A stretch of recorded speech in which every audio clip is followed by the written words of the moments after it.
এখন শুধু ছেলে-মেয়েদেরকে দোষ দিই যে আস্ত ডিম শুধু খেতে চায়, ভাজা ডিম খেতে চায় না। একসময় কিন্তু আমরা যখন ছোট ছিলাম তখন কিন্তু ভাজা ডিম খেতে চাইতাম না। আস্ত ডিম রান্না করলে অনেক বেশি খুশি হয়ে যেতাম। এখনও সবকিছু মনে আছে। তবে এখন তো মা হয়ে গেছি আর তখন তো ছোট ছিলাম। এইজন্য ছেলে-মেয়েদের সামনে কখনো ছোটবেলার কথা বলিই না। আর যদিও কখনো আমার মা বা আব্বা কারো কাছ থেকে কোনো কিছু শোনে, সারাদিন কিন্তু ওইটা বলে, বলে খেপাতে থাকে। তো আগের দিন গলদা চিংড়ি দিয়ে হাঁসের ডিম দিয়ে রান্না করছিলাম। ওইদিন ভালো লাগছিল তরকারিটা। আজকে ৫ টা ডিম মোটা, মোটা করে ভাজি করে, আলু ভাজি করে, কুমড়া বড়ি ভাজি করে রেখে ডিম দিয়ে রান্না করব। কারণ এই রমজান মাসে একদিন আমি কুমড়া বড়ি রান্না করিনি।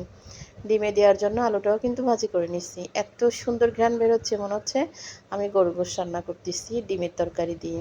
আর এইখানে পাঙ্গাস মাছ লবণ মাখায় হলুদ মাখায় রেখে দিছি শাক দিয়ে রান্না করার জন্য। কার কার পছন্দ অবশ্যই কমেন্ট করে বলবেন কিন্তু। আর এইখানে বাইলে মাছ দিয়ে ধনেপাতা দিয়ে টমেটো দিয়ে হাতে মাখায় চচ্চড়ি করব একদম পোড়া পোড়া করে।